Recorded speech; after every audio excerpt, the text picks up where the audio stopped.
Hello. Hello. Hey, Iman. Good morning to you. Hey, how are you? I'm good. Has it been a bit of a rush for you this morning?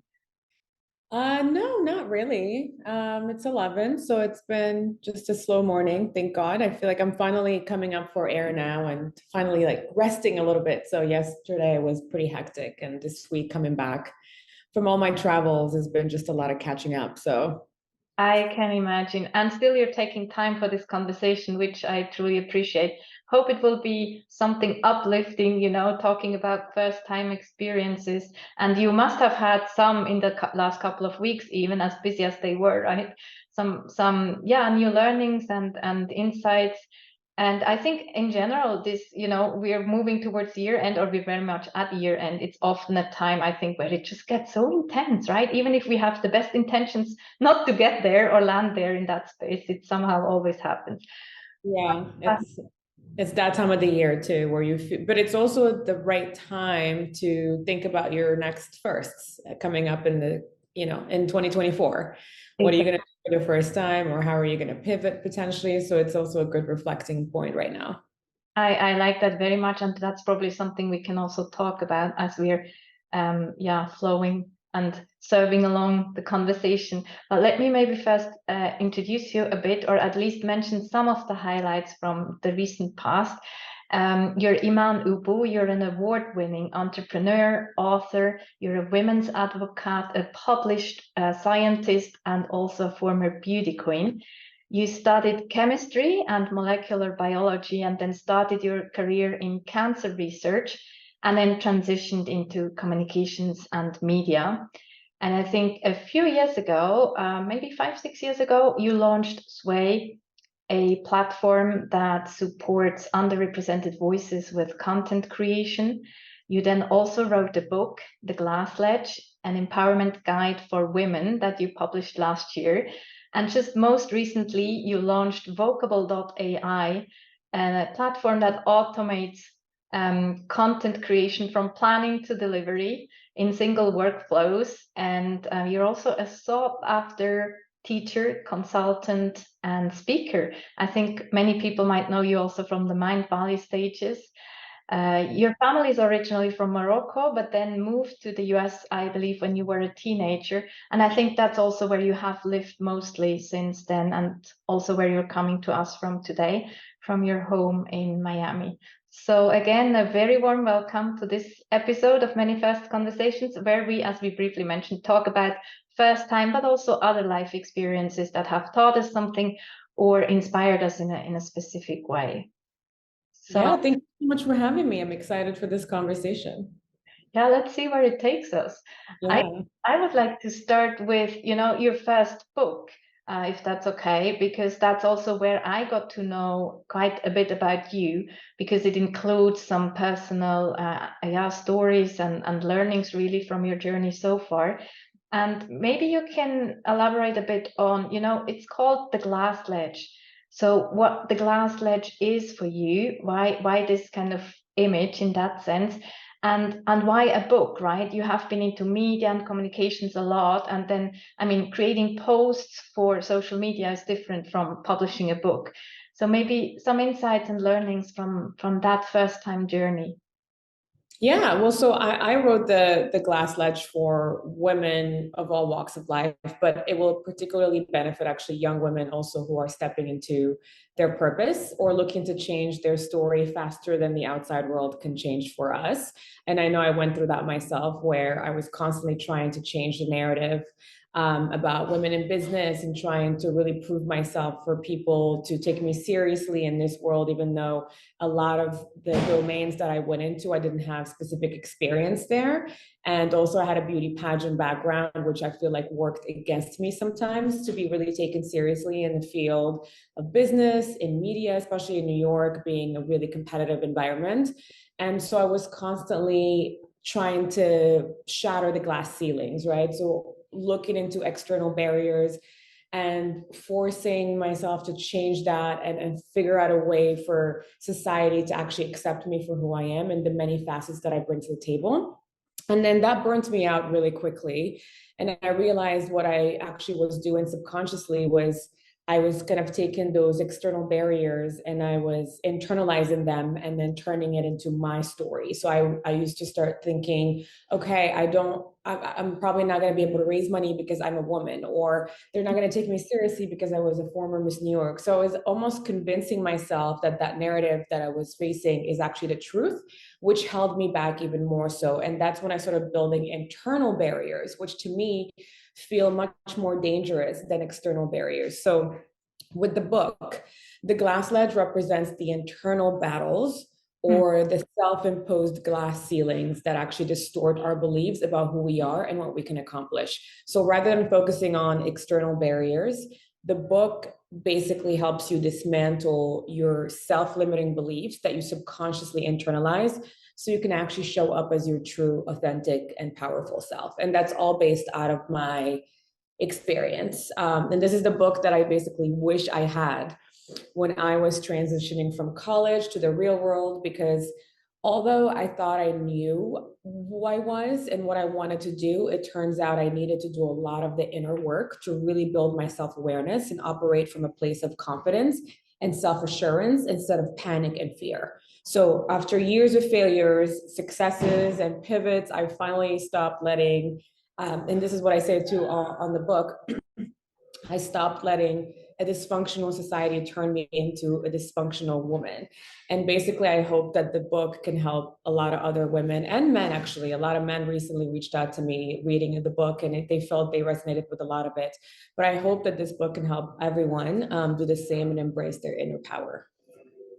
It's beautiful and powerful, and power is actually something. It's at the beginning of the book, right? And It's the first chapter. I'm like, let's start with the most important theme. What's power? What does it mean to you? How does it show up? What is your relationship with it? And I think especially with women, we don't often step back and ask ourselves these questions. You know, I know I was in the pursuit of power. I just wanted power for some reason because I was operating from a place of, you know, fear and insecurities. And I thought having power would help me finally step into that confident me. But then I didn't really think about it much more than that. I was pursuing it, but I didn't understand my relationship with it. I didn't understand how power showed up also early on in my life, and how that shaped my relationship with it.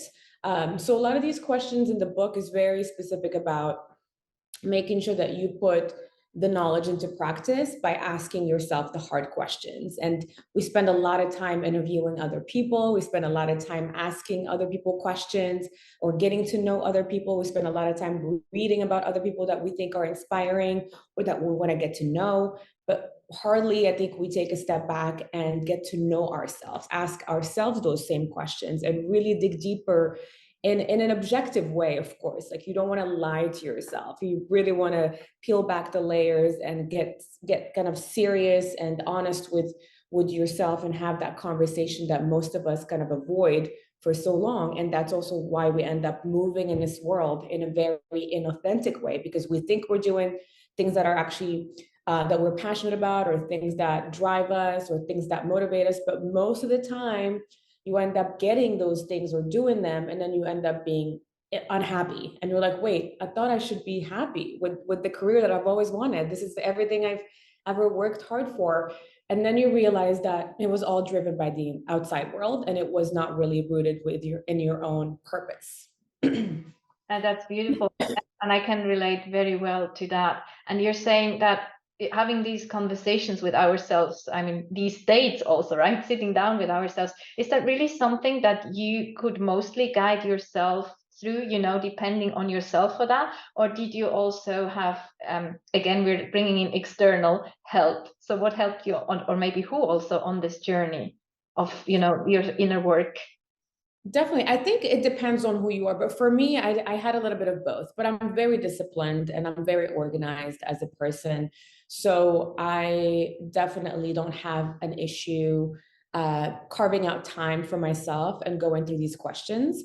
I also will say, because of my background in pageantry, I kind of had to do that for, it was part of my training. It was part of my getting ready for a pageant, because I don't know if you know much about it, but you have about 2 minutes or so to sell yourself to a panel of judges as Mhm. to why you are the best candidate to represent their state or their country, and also what makes you different, and then what would you do with a status and a platform like this. So in a way, when I was training for pageants, I had to build this habit of almost interviewing myself and getting to know myself so that I'm able to actually walk into a room of judges and know who I am, know how to sell myself, know what I stand for, how I differentiate myself from other women in the room, and then what do I do and what do I want to do with that platform should I have the opportunity to represent my state and have a voice, and be a change agent in my community. So I was trained already because of pageantry to think that way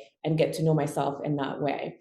I did definitely have some help as well from a life coach, for example, that I've worked with early on. I also had a pageant coach that helped me through that. And then I had a therapist for a couple of months that helped me dig a little bit deeper than I could do for myself. And I think if you're getting started with this whole self-awareness and building self-awareness, you want to take it into phases, right? So see how you do with yourself. If you're able to really guide yourself through these questions. And again, like with the book, I have a lot of those already mapped out for everybody by theme. You have 10 different themes, and then the questions that go into each one to build your self-awareness around that specific theme. And then so once you go through that practice, for example, then you can graduate to maybe working with a life coach or potentially therapist.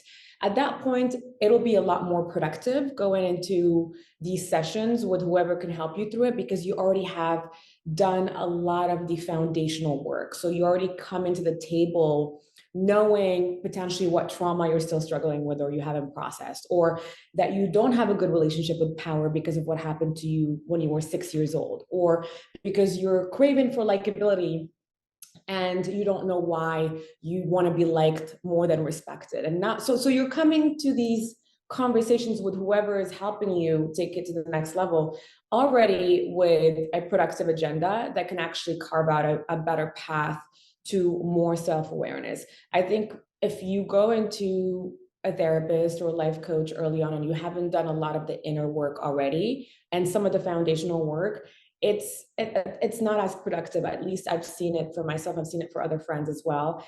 There's a lot of you have to get through this like mountains of potential trauma in the past that you haven't even like processed yourself, and you expect someone else to find it for you. It's just an uphill battle. So that's why I always kind of advise people to do that inner work consistently throughout their lives, and then you can always, of course, have outside help that can potentially take you to the next level and be more productive. That makes a lot of sense. And I think it also has to do often with the moment. There are moments probably that come naturally to us where we feel now it's a moment where I can address or face or deal with a certain question or a topic that I may have tried to ignore for a while. Whereas a session with a therapist or a coach is usually scheduled, and it may not always be the best moment, right, to dive into something. And then it's often also time bound, like it's this hour that we should focus on that, and it may not always be working out so well to really dig into it. Can you remember what maybe one of the most difficult questions was for you, asked by someone or by yourself, or maybe related to that, a difficult decision you had to take on this journey? I mean, there were a few. So last year probably was one of my most pivotal times in life because I had to make a few different major decisions that were extremely hard because everything I've ever built for myself in the past decade and wanted for myself, I had, and then all of a sudden I realized it's not where I'm meant to be. So it was a hard realization that I knew deep down I needed to hit the reset button and kind of start over. But it's a very hard truth to come to face. So I had to basically meet with a few different people, life coaches, therapists, to just really almost validate the answer that I already knew deep down, but they just got me to believe more that it was the right choice for me. So I know I walked away from an engagement, right? So I walked away from my engagement, a long time relationship. I walked away from my first business. I moved out of my city that I lived in for the past 13 years. So I basically hit like completely a reset button and start over. And I had no idea what was going to happen next. And that was one of the first times in my life where I didn't plan what was next. And so there was a lot of uncertainty that I struggled with. And knowing me, I'm, I'm a Virgo, I'm very planning focused, processes focused. I almost like need to know what's going to come after the next step. So I've always built a life that was planned and that I was in control of.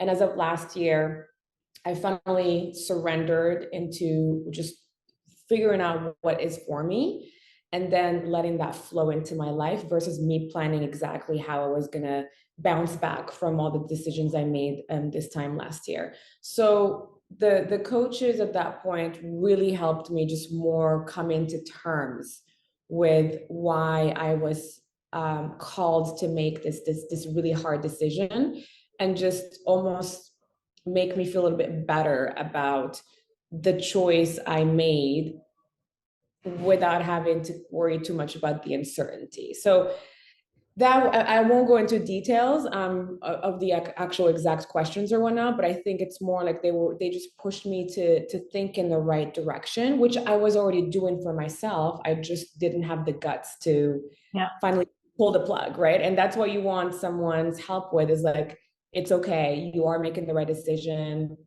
it feels right. Trust your intuition. That's a great reminder, because I know my intuition has never failed me, but sometimes I get in the way. And so you want that external support and help to just remind you of these things that you already, and we all know. We just need someone else to kind of validate that for us. Exactly. And as you say, also the courage, right? And I feel sometimes that the moment when we finally take the decision that has been out there waiting for us to be taken, it can also be quite liberating, scary, but liberating. It's this strange mix somehow of both coexisting at the same time. And as we talk about things, coexisting, I mean, obviously from the introduction, it is clear that you have multiple roles, maybe, or whatever we want to call it, identities. You also mentioned that you have been stepping into new things again and again, right? So you're probably also used to reinventing yourself to a certain extent. And what I found interesting is that also in the book, The Glass Ledge, there's a mix of formats in that sense. So we have personal anecdotes, then there's research, there's exercises. So it's different things. I call it formats coming together. And also in your life, I think you yourself call it that you're multi-dimensional, right? Is this sometimes a bit overwhelming? And is it just like you keep adding identities, or is it more like you sometimes also shed something off where you really feel like, no, this is no longer serving me? We maybe touched a bit on that already, but all these identities, is it easy to, is it like a drawer where you can just open the ones that you need right now? Or how do you navigate that? That's interesting. The drawers, analogies, my dad's favorite, actually. He's always said he has drawers in his mind where he just like takes out whatever he needs. And that takes advice for me to store the stresses away and like just pull whatever I need whenever I need it. It's interesting, but I think of it as more of an evolution. So I don't think that I need to shed and then add. I think it's more of a flowing transition in my life. And I don't think it's overwhelming, because I step into who I'm supposed to be when I'm supposed to step into it. I think it's all around timing, and it's all circumstantial too. So I never try to be everything at once. So obviously I'm not like juggling right now being a scientist and the pageant queen. These are just different phases of my life that have served their purposes. The identities have actually shaped me to be the woman I am today. And the culmination of all of those experiences is really where I draw my purpose as well. I've always been someone that was interested in so many different things from early childhood. I was, a tomboy, really interested in sports, played a lot of sports growing up. I have a brother that we're very close to each other. He's actually my co-founder. So, we used to play a lot of sports as a family to spend quality time and bond. But then I also had a lot of interest in fashion and, beauty and, just being kind of the girly girl whenever I can. But then I was also interested in science and I wanted to be a doctor. I was, nerding out about everything. And so there was nothing that told me, at least in my environment, that I needed to stick to one type of identity and one interest and roll with that all my life. I don't think I can ever do that, to be honest. I wouldn't say even get bored. It's just that I know I have a great intuition that tells me when I need to just level up to the next level. And then to me, I think of life as that way. Like you have different levels, kind of like you're playing like a Mario Kart game or whatnot. It's like you have to constantly graduate to the next level, and you got to feel those transition and be proud of them. I know there are so many people that I've met that feel bad transitioning from a career to another, or they're saying, oh, I went to school for XYZ topics. That means I have to create my career in that field, and then there's nothing else I can do. I mean, even one of my really closest friends has always struggled with the fact that he hates his career, but he thinks it's the only thing he can do because he didn't train in anything else, and he's always been in that space and he went to school for that. So he's basically built these walls around who he can be for the rest of his life because he thinks that he's not trained on anything else and therefore he can't learn to be someone else. And that's a school of thought I don't subscribe to. I think for me, I've been self-taught everything. Besides being a scientist, which is what I went to actually school for, which I didn't even end up doing too much of. Everything else I've done in life, business, media, comms, writing, storytelling, authoring a book, now AI, pageants, I've taught myself every single thing that I needed to know about those fields. And it felt natural to me because it didn't feel like I was pushing myself or forcing it. I just felt called to be in that space, in those fields. I felt called to try that experience. And I went along with it. I trusted that I had those ideas for a reason because, I meant to create something in that space. And I didn't fight it. I didn't instill any self-doubt in myself that told me that I couldn't do it because I didn't go to school for it, or that I couldn't do it because I'm not as experienced as my competitor. I never really try to think too much of that. I'm the kind of person that when I have an idea or a thought or even an interest, it doesn't have to potentially make me money or anything. I just go with it and I explore. And if it works out, then great. If it doesn't, then I've gained one more level of experience that puts me towards a more confident path.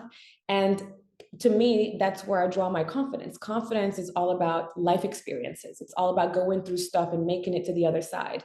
And then really gaining that life experience that nobody can take away from you. The more you go through life and experience it on your own and make it through on your own, of course, with a support system, the more confident you become in who you are because you know you can do and make it through anything. And that's how I draw my confidence. So in a way, it's not overwhelming. If anything, for me, it's needed. It's needed in the way I live my life to constantly evolve and constantly shift my identity to grow over time. Otherwise, I will get really, really bored and depressed, I think. Yeah, and I think that happens. I mean, I also know people that say they feel stuck, right? Similar to what you shared about the person that they don't see or believe that there's a way out of where they are, and this happens when we stay in the same for a long time. So we stop creating these first time experiences, and that's, I think, why people like you are so inspirational and hopefully also heard by them. You should share the conversation with him afterwards. Yeah, no, absolutely. And I think that's how we are shaped as humans. That's how our mind is.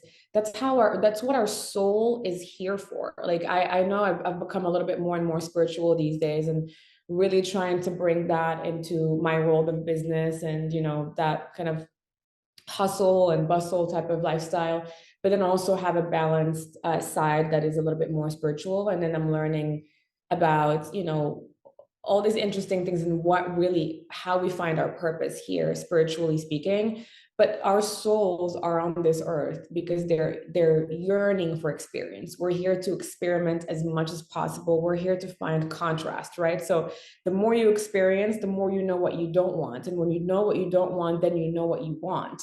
And I think most people are just being pushed along their path versus actually carving out their own path. And in order to carve out your own path, you need experience.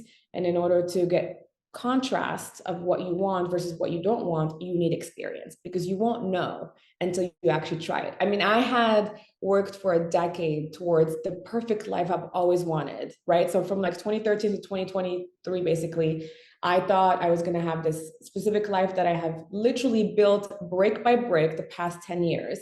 And then I woke up one day and I was like, this is not it. Not it. So in most other cases, I think most people would have just gone along with it and be like, wait, this is everything I've worked for the past 10 years. This is what I'm supposed to want. This is what I'm supposed to have. And then just went along with that same life. But for me, I'm like, I know I'm supposed to start over and then graduate to another level now and build another type of life that is actually meant for me. So it takes a lot of self-awareness, again, to be at that level, to make these kind of decisions. And then going back to the book, that's really what the goal is like, how can I build as much self-awareness as possible to feel like I have agency over my own path in this life. And you're mentioning self-awareness now. What I find very interesting is that technology has become such a great partner to you also. It's really something that you, I think, spend a lot of time with these days. Where do you see that this helps you maybe also in this more spiritual, with these more spiritual journeys or components in your life? Or do you see that kind of separate? You know, there's tech, and you find balance in a more spiritual world maybe, or does this come together somewhere for you? I think for me, tech is more of a means to an end, and that's freedom. To me, I see tech as a resource and a platform to really be able to streamline a lot of the things I do on a day-to-day basis, or automate a lot of potential tasks that are just becoming more and more tedious, so that I can carve out time to be more creative as a human, to be more spiritual as a human. And I think that's also why I'm so drawn to AI in general, is because I do obviously, you know, I see the bad and the good, obviously, of that technology. But I do want to focus more on the positive, because I think it could be a great conduit to us humans to do more human things, to be more human, spend more time with family, be more spiritual, take on actually more hobbies, and be outside and be creative, while letting AI potentially kind of take over all of the tedious and automation stuff that we could do on our businesses, on our, you know, even day-to-day life. I mean, just this morning I woke up and I had AI just order everything from groceries to meal plans and do everything for me while I was like showering and everything. And then by the time I got out the shower and ready to kind of start my day, then all my groceries are already in my door. So that saved me a couple of hours driving back and forth, writing a list of groceries, figuring out which meal plans and recipes to do for this week. That is, to me, the potential that I see, is how can we get creative with this technology so that we can actually be more free to do things that we couldn't do before, to have more hours in the day, spend more time with family, take on more spiritual routines and practices, be creative, go out there, be active outside. That's how basically that's how I see my goal with this technology, is to figure out how do we really leverage it in a way that can make us actually better humans? How can we use it to elevate our own humanity versus think of it as something that could potentially have a negative side, which I can see that side as well. But again, it all depends on which hands this technology falls under. So that's another reason why many people are pushing it to be more democratized and not just something that big tech has access to. But again, this is something that we can't really predict. And to me, technology is really more of a platform for me to be more human, which is kind of interesting because it's a contrast. Yeah, no, it makes a lot of sense the way you're describing it. And I'm wondering, do you Is it still technology for you, like fully it's ChatGPT and it's it, or do you also personify it a bit in your head? I mean, it happens to me sometimes, that I feel like it's like having this person out there, right? But I know it's not. Does that happen to you, or?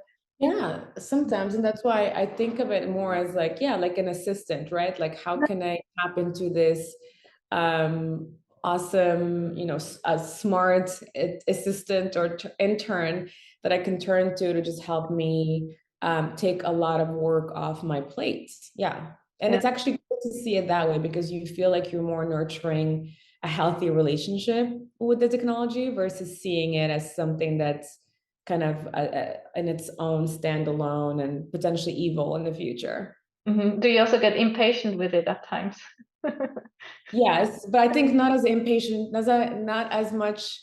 I don't get as impatient with it as I get impatient with people. Oh. So I think I had this revelation to just traveling, and I think, well, obviously you're in Europe, so you know how like European airports are much more actually efficient than American airports because you have like the passport line where you just scan your passport and then it scans your face and you just go through. And it's quick and it's great. And I'm like, I'd rather deal with that than have to go through a person doing it for me because it's just like very slow and then the line piles up and then it's like they're chatting with each other about something completely different. And I'm like, see, this is where I'm like, yes, I'm all about technology replacing humans when this is what I have to deal with. And I'm very efficient traveler. So I get very impatient with people just being slow or not like on top of their jobs or just kind of being distracted with something else. That's when I'm a very big proponent of having technology kind of take over because then it makes things go faster and people get places a lot faster. People are not as frustrated and impatient.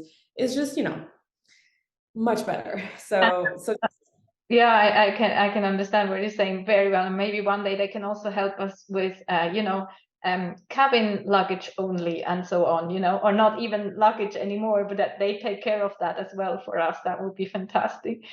yeah. You sometimes get overwhelmed a bit with all these things that are happening in the AI area. It's difficult to keep up with it, right? Is that similar for you, or have you Yes. found a way to deal with that?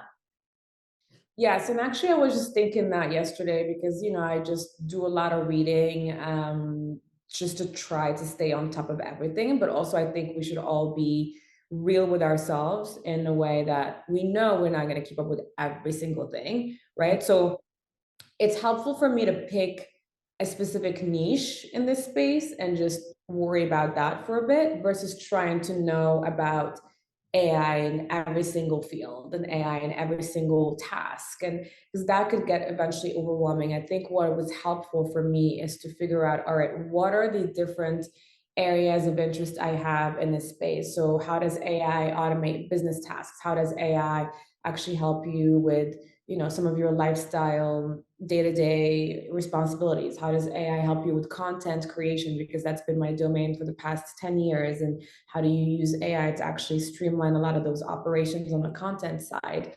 So being very specific with what really the use cases are for me and what I need to stay on top of has helped reduce the overwhelm. But this field has been moving at the speed of light. And then sometimes I try to again stay on top of what Google is doing and what OpenAI is doing and what Microsoft is doing. And then what are they doing in the medical field? What are they doing in real estate? What are they doing in finance? And that's really unrealistic, right? I can't know it all and I can't be part of it all. So the way I advise people to just at least stay in the know is that pick a specific use case that you're actually really interested in and then stick with just staying on top of that field first and then get familiar with it. And once you feel more comfortable with it, then you can move on to something a little bit deeper or a little bit more different than that use case. And that's how I was able to really initially stay on top of all the advancements. And of course, knowing the basics is always something that you need to know. So know your language models, know which are the top players that are in this space that are actually advancing the language models into the next stages, and then understand the main use cases of it and how you can apply it into your world. That makes a lot of sense. And maybe in the future we can have our AI interns and assistants to help us understand all the other areas we are interested in a much more efficient way. That would be cool. Yeah. I mean, I created like a custom GPT just to help me stay on top of all the news in different areas. So now I just go in and I ask it questions, and it just pulls out all the main headlines from different publications and the web, and then it updates me on like what's happening this week. So that's a start. That sounds so good. And I know we talked about life not being boring, and I think also talking to you will never get boring, but still to bring us to an end here, also to make sure that you get the air you need these days. Just coming back to what we briefly touched on at the beginning, we're moving into a new year, and first times that you would like to create in 2024. Is there anything you could share? First times that I want to create in 2024. Ooh. And if not, that's also fine. Maybe you gave control away so much, that we just. I mean, yeah, I think, yeah, I probably my first times are all gonna be around just like uh, more work-life balance, like more leisure. Like I want to definitely do more like activities outside. So surfing, for example, is one of them. So take on a few different things that I haven't had the opportunity to try before, but not because I want to become good at them or become like a champion at surfing, but just because I really want to try a few different activities and be outside more. So that's one of my major things. So like first time surfing, first time doing a few different things would be really interesting. But career-wise, I think something I thought about recently is doing more social content in the video format. So that will be a first time for me to be actually more in camera and on through social channels, which is not something I genuinely used to enjoy before. And I didn't think it was for me. But now that I feel more passionate about this new path that I've been on, especially around AI and all the conversations happening around that topic, I feel I could finally, for the first time, be excited about filming more videos around this specific content. So that should be interesting.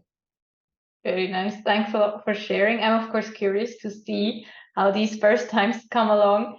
And yeah, for today, I wish you just the time you need to relax and disconnect. And thank you very much for being with us today. And I'll see you next time. Thanks a lot. Thanks so much for having me. This was fun. That's great to hear. Have fun. Yeah, have fun. Have more fun. And happy holidays. To have fun. Yeah, same to you. Thank you so much. Thank you. Okay, bye. Bye now, Iman.